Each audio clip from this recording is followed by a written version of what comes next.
Today I'm joined with the creator of Tetris.org, Ansel. Ansel, how are you doing? I'm doing great. How about you? I'm doing pretty good. Now, Tetris.org has been like pretty all the rage recently. I wouldn't say like the last 2 weeks. It's been kind of like insane. So why don't you kind of tell us a little bit more about what Tetris.org is? Yeah, so it's a bit of a long story because I think this entire Nessus.org application started off with something very, very different, which was Tetris Fish. And Tetris Fish was something I made 3, 4 years ago, a long time ago. It was a desktop application, and the goal was to be able to analyze games you play. So you record a game on a video, you put it into the app, and it'll tell you, you'll go through the moves, it'll tell you, oh, is this move good or is this move bad? And it was a bit of like an analysis tool, a bit like chess.com, and that really was it. But I always felt like there was so much more potential with the tooling that Tetris could use.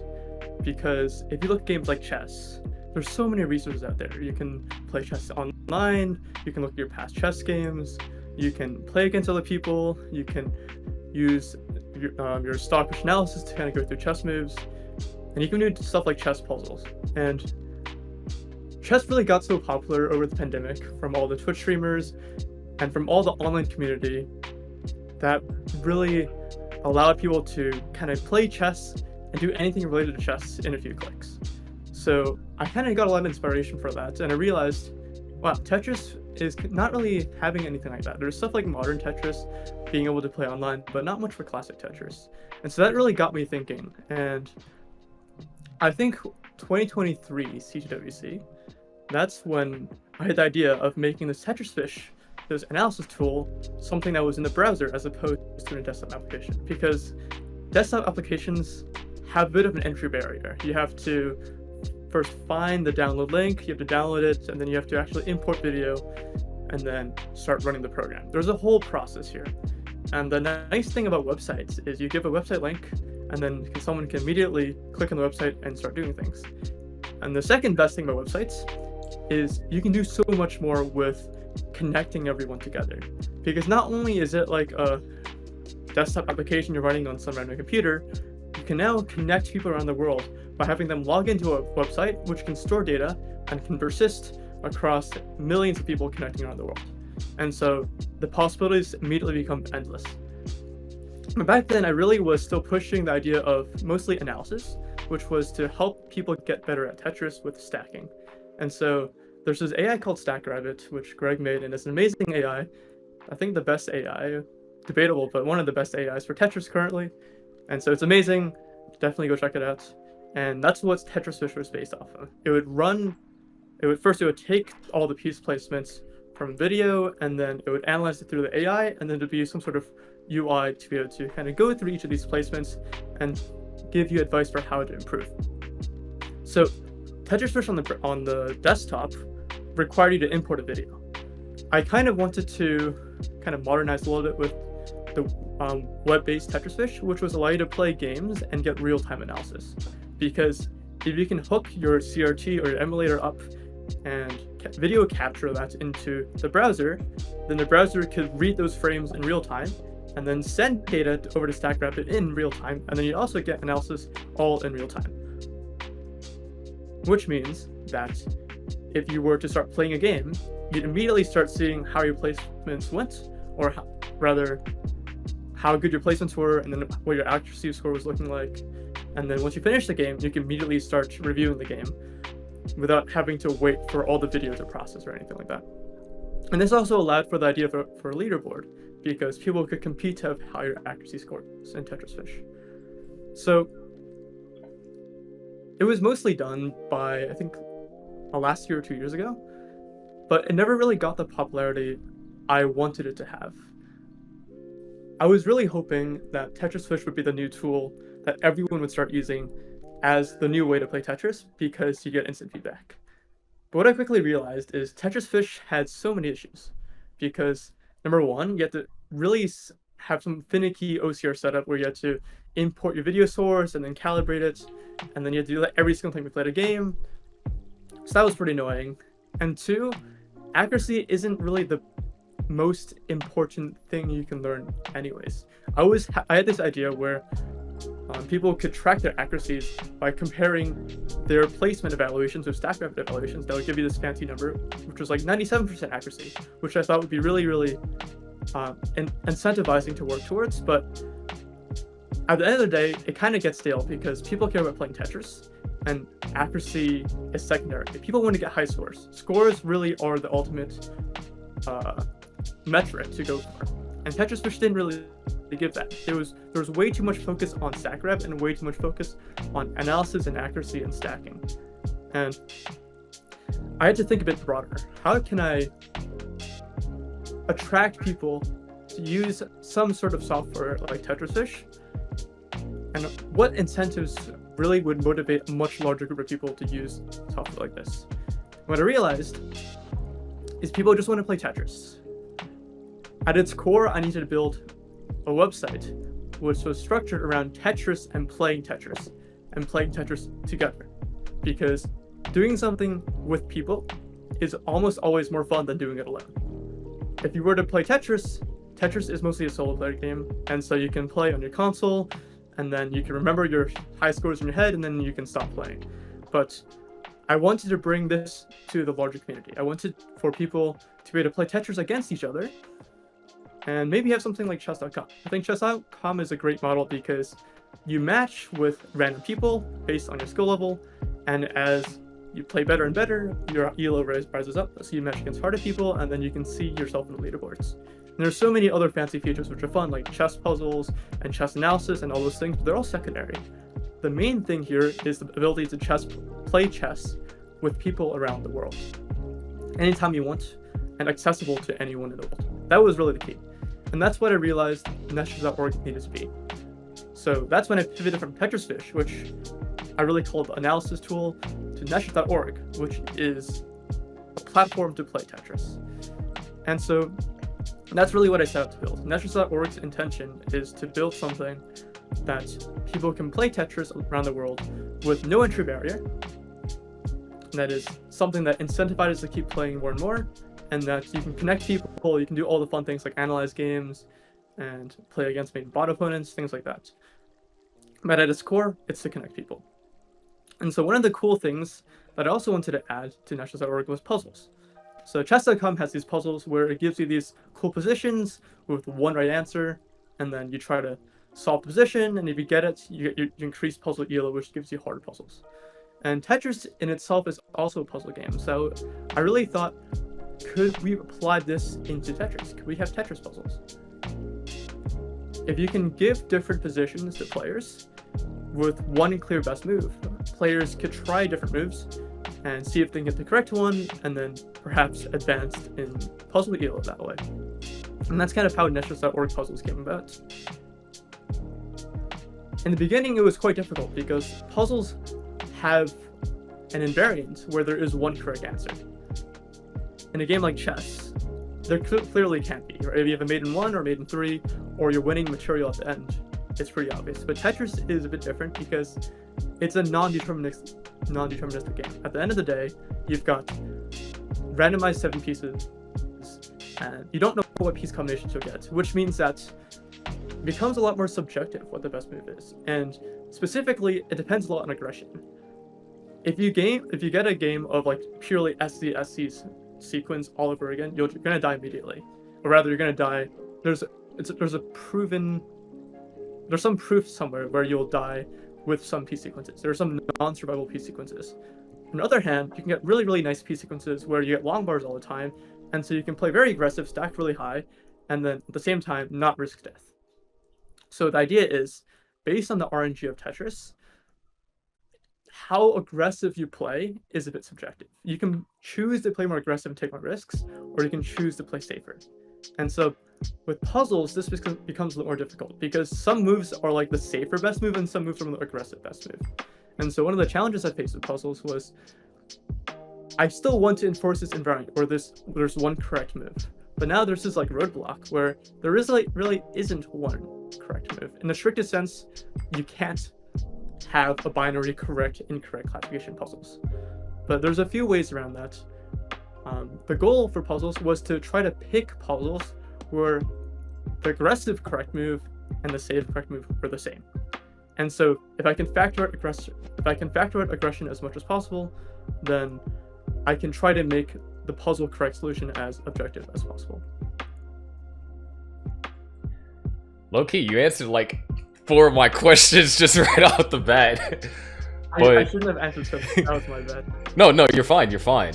I guess that does kind of get into, what I was talking about, or what I was going to talk about. Puzzles, they have become a huge part of the community, and there have been, some people saying, it's kind of dangerous because it's addicting. The dopamine is like, oh, I get a bigger number, yes, I got it right, and then you want to keep going, and then sometimes, you'll just like crash and burn, kind of like how it is when you're playing on chess. You're on like you're on an ego streak. It's like, yeah, I'm winning, and then all of a sudden you lose your next 5 matches.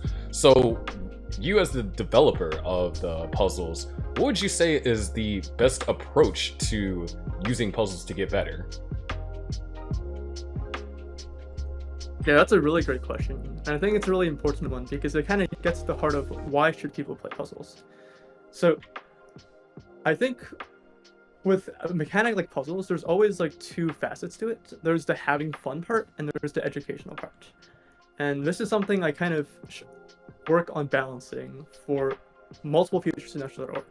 Because to be able to learn effectively, it needs to be fun. It also needs to be some level like engaging, where you want to keep playing again and again, like Duolingo. I think Duolingo does it really well. And so I definitely thought a lot about how can I make puzzles as engaging and in some way addicting as possible, because I love puzzles too, and I do a lot of puzzles, more than I should really, because I claim I'm testing puzzles, but sometimes I just do them because they're a little too fun. So I agree. I wish I could play them more on my phone, to be honest, because I could just totally see myself lying in bed like each night just doing puzzles. Like, yes. I do plan to support mobile at some point, but probably not anytime soon. And maybe for the health of everyone, maybe mobile puzzles is listening for quite a bit. But yeah, I think there's a few things I did to try to make it more engaging. The idea of ELO is nice because with a metric like ELO, people start to care about it a lot. And higher ELO gives you harder puzzles, but it also kind of allows for this bit of a gambling mechanic, because as you lose ELO, you really, really want to gain it back, so you keep playing. And once you get more ELO, you want to keep playing, because you're on a good streak. Why would you stop? And so it kind of creates this feedback loop, where you just want to keep improving your puzzles. You want to keep playing to get, because you're never satisfied where you are. There's always people in the leaderboard that are higher than you. And if you're number 1, you might be trying to go for like some higher score, like 4,000 or 5,000 ELO or something. There's always a new goal to work towards, and so you're kind of in this cycle of forever trying to solve puzzles. But I think that could be dangerous in a way, because as a player, from a player perspective, you kind of lose sight of actually using puzzles to help you learn, and you kind of just turn it into like a mindless game. And that's a bit dangerous. I think as a developer, it's kind of hard to navigate this balance, because developers try to make games fun and engaging, right? Because if you don't, then no one's going to play your game. At the same time, you want people to have a healthy relationship with the game, because you don't want people just like missing school and spending 20 hours a day doing your game. And so it's a tough balance.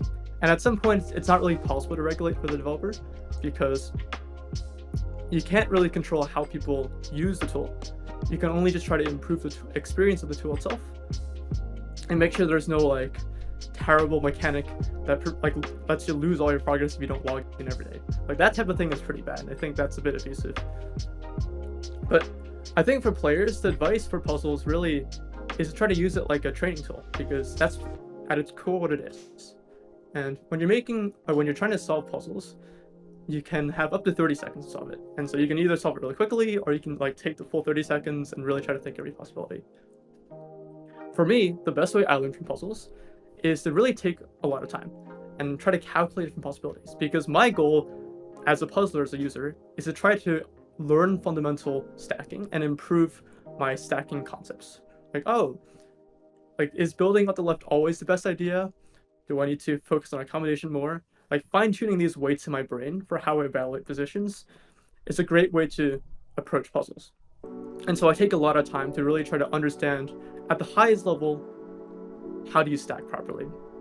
And the hope is when you're now playing level 18, 19, 29, when the speed is much faster, true, you can't spend 30 seconds trying to find the best move, and you probably won't always find the best move. But the hope is you've tuned your stacking function enough where you can quickly make a better intuitive decision. Like your initial default and your first reflex for adjustment should be a bit better now because your general intuition for what good stacking is has improved.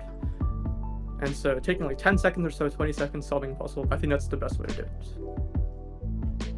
Okay, I like that. I mean, this is a part of the reason why, I'm filming this interview in the first place is because one of the things that personally attracted me to puzzles was all the different options that it gives you afterwards. It gives you, the correct option. It's like, this was the best move, but then it will also give you, I believe up to 5, if I'm remembering correctly, 5 different kind of placement orientations that you can do. And I think the best part is, or reason why I enjoy it is because I try and understand why it might have thought that, this was the best placement for aggression, and at the same time filter it through how I would play. Because I mean, I believe Stack Rabbit's on 30 hertz for all of these like puzzles. So there are some placements out there that might be difficult to do with DAS or, with tapping, or just surely like the reaction speed required when you're on those higher speeds. And so that's why I think another way for at least me, and whenever anyone else asks me on like, hey, why did Stack Rabbit think this? I think being able to explain why, or rationalize, also helps with growth, because if you're able to explain the fundamentals behind why Stack Rabbit decided that this placement was number 1 over number 2 or 3, then I really think that that can like eternalize, and whenever you're playing on those level 18, level 19, you subconsciously start to think about those things. Yeah, I think there's 2 important points on there. Mm-hmm. First is aggression, and crap, what was the second? Second was... Wait, can you repeat that question again? Sorry. Oh, I mean, it wasn't necessarily a question. It was just like my take. But I believe earlier you said it was like aggression and safer play was kind of like safe aggression and then like max aggression. Wait, and then what did you say after that? What was the second part of that? And then I think because the question that you were answering was what was the best way to approach looking at puzzles? Oh, sorry. Okay, I got it. Yeah. I'm gonna try it again. So there's 2 things you touched on there. The first was this idea of balancing aggression, and the second idea is explaining puzzle solutions. And so they're both pretty difficult tasks that I've tried to tackle, but neither perfectly. So with aggression, yes, I do use Stack Rabbit 30 hertz, but I actually also run puzzles through currently 13 hertz Stack Rabbit. So 13 hertz and 30 hertz Stack Rabbit need to agree for a puzzle to be actually called a puzzle. So the goal for that is if a really safe version of Stack Rabbit and a really aggressive version of Stack Rabbit agree, then most likely you've factored out most of the aggression variance, and therefore for even lower hertz or higher hertz players, they should make a similar optimal move. So this isn't perfect. In the beginning, I didn't have any of this. And so in the beginning, you've got like some crazy puzzles where you needed like 30 hertz left or 30 hertz right to like get an S all the way to the left, and it was some crazy stack. And I quickly realized this isn't realistic, because in the game, or in Tetris, there's really 2 big mechanics. There's stacking, and there's like this idea of input speed or input execution. And puzzles really should only focus on stacking. You shouldn't really care about input speed at all. And so the goal was to try to filter out puzzles which really needed high input speed, because then it's not a puzzle anymore. It just becomes, oh, do I have the capability of tapping that fast? And so the result of kind of using 13 hertz Stack Rabbit and 30 hertz Stack Rabbit is, number 1, puzzles were generally lower boards. Number 2, puzzles had less focus on whether it was like burning or not burning. Because I really hate those puzzles where like I can either make a slightly worse stack and not burn, or make a slightly better stack and burn, because that goes to the heart of aggression versus safety. And so by removing those puzzles, or by trying my best to remove those puzzles, it hopefully removes aggressiveness from the equation. So the second thing was explaining moves. I tried this with Tetris Fish too, or the browser-based Tetris Fish. I tried to add a feature where, for for each possible stack rabbit recommendation, it would tell you why it did that. Like, well, maybe to build up to left, to make a Tetris ready, but it was not good. It was like 50% correct and 50% complete nonsense, because ultimately all the evaluations are based off the StackRabbit AI, and StackRabbit AI runs currently as a tree search with 3 extra pieces past the current and next piece, and doing 343 different playouts for all possible combinations of the next 3 pieces. And so after that, it does your for that. Well, it finds the best score, or finds the best placement, which gives you the best average score, and then that's your best move. The problem is this is very hard to understand. Sometimes this will come up with some crazy looking move that is very unintuitive, and you don't really know why. And there's no better explanation except, oh, it was the highest score. And because I don't really have more information than that, it's really hard to actually say why is a move better than the other. And so this is unfortunately one of the downsides of puzzles, because the goal for puzzles is to learn, and sometimes if you don't understand why a move is better than the other, then it's the stuff you learn is a lot less. I don't think it's an easy problem to solve, and I'd love to solve it, but unless there's a way to use a different AI or a way to explain the AI, I don't think it's a feature I could support anytime soon. And so for now, the recommendation is just post the puzzle. You can share the puzzle, share the link, and ask other people in the community and discuss. And oftentimes what I've found is that people can derive a good reasoning for why StackRabbit chose one move over another. And hopefully that can help you really understand why some moves are better. Yeah, I do think that one interesting thing, and it's not gonna, help with, puzzles, because I mean, how many puzzles have been done so far already? Quite a lot. I think 800,000 puzzles solved or attempted. I'm not sure exactly the number. Yeah, I think so 800,000 puzzles, 500,000 solved. Yeah, so obviously this would be impractical for all, puzzles, but, chess.com, they have this thing like the daily puzzles, and maybe it's something that you and I collaborate with, where it's like, okay, there's one puzzle that maybe it's like 3 to 5 star difficulty. We find the solution, and then we have like, a little bit of an explainer. So even if it's just one thing a day, and of course, doing one puzzle a day and explain it, that's something that I can do very easily. But it'd just be a way to like slowly build up a repertoire. And then it's like, oh, you can go back to a puzzle like, say, October 13th. This was the daily puzzle. Attempt it. Here's why that's better. I think that's something that maybe could happen in the future. Obviously, I don't want to put more work on your plate right now. But yeah, that is, one of the hardest things is, at least what I've seen with puzzles with like community feedback, is having a good relationship and then also being able to properly utilize it. Because I do know the way that I approach it, I have seen improvements on various aspects of my game where I would do like a placement that normally I wouldn't do, and then it'd just be way better. And then it's also invaded my commentary too. It's like, oh, they missed that. They should have been doing puzzles. Yeah, that's great. I think you mentioned daily puzzles, so that's interesting because I was originally planning to do that, and I think it still will be a feature in the future. Of course, probably way down the line, because there's a few things I have to knock out first.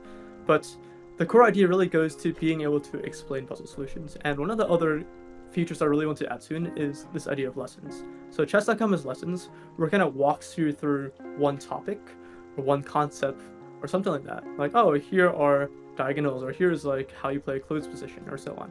And then there'll be human created lessons for walking through, oh, here are different ways you apply this lesson, here are some example positions, and here's explanation for these moves. And I think this is super important in Tetris. And the hope is to create this lesson feature where players can create their own lessons or their own custom lessons with human text and be able to upload it to the website.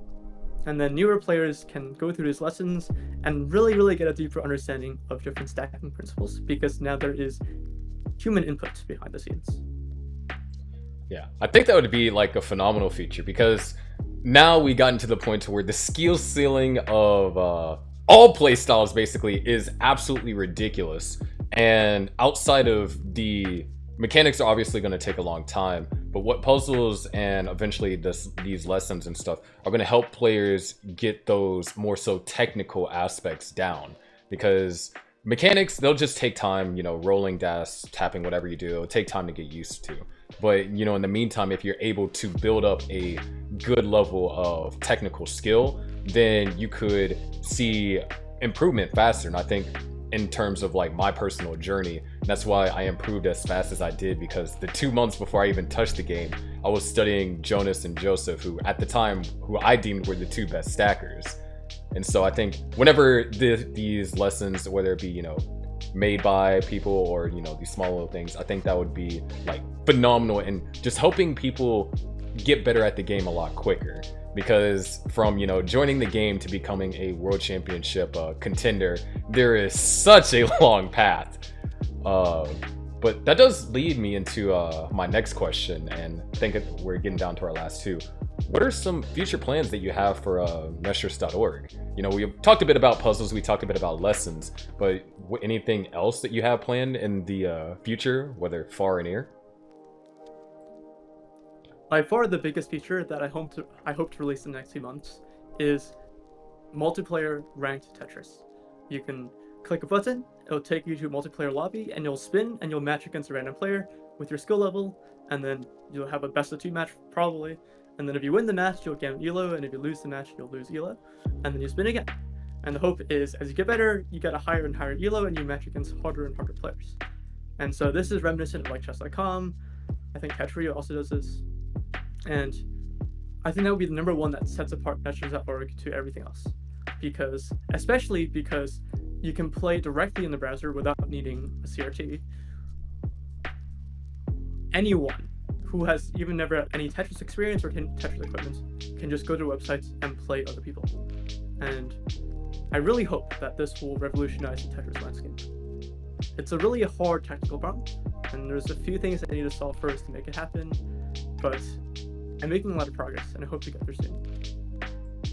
I mean, I can't wait. I mean, you know me, ever since we were at the hotel in last year's CTWC, loved this idea, and I really wanted to come to fruition. So, with that being said, what is the best way that people can support you? That's a great question. So there's a few ways. Right now I have a Patreon, and I think it's a $5 subscription a month. I have a bit of server costs. Right now my server cost is $24 a month, plus some, I think, DNS and SSL stuff that is like $20, $30 a year. And the reason is, as more and more people play, it takes up more and more server space, and I have to keep upgrading the server. And there was one time, I think Miles was streaming, and it was just crashing because the server kept dying. Everyone was just using 100% CPU capacity. It was crazy. It was like exceeding CPU, exceeding memory. And so I had to double it right there, which was double the money. And partially this is due to some inefficient code. I need to work on making the code better and support more people. But at the same time, monetary help helps a lot, because that allows me to pour more resources into the server. And Neshers.org is closed source, but if you're a developer and you're interested in doing things like writing Neshers.org code or designing Figma stuff or mockups, or if anything else that you think that you'd bring to the table, then let me know, because it'd be amazing to be able to work with you to try to make Neshers.org a more successful product. All right, so you heard him. Patreon, that'll be linked down in the description. And I guess this is more of a personal question.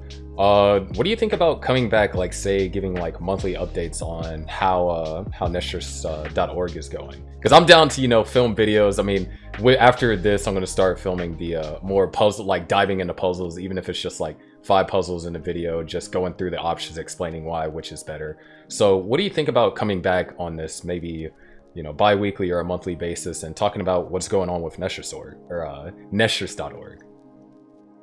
Absolutely. I'd hope that each new interview, there's a new feature to talk about, because I really hope to spend hundreds of hours the next few weeks to work on this. So really, it would be cool to kind of see a stream of updates on how Neshers.org is progressing. And I think it'd be cool at some point if you invited Greg as well, the creator of StackRabbit, because I'm also curious too. A lot of puzzles are based off his work, and so seeing his perspective on puzzles and perhaps how evaluation can be improved, I think would be really cool. All right. Well, thank you, Ansel. Once again, all this relevant information will be down in the description below, and I can't wait to see what this turns out into. I mean, I know I'm going to be using it. Thanks so much.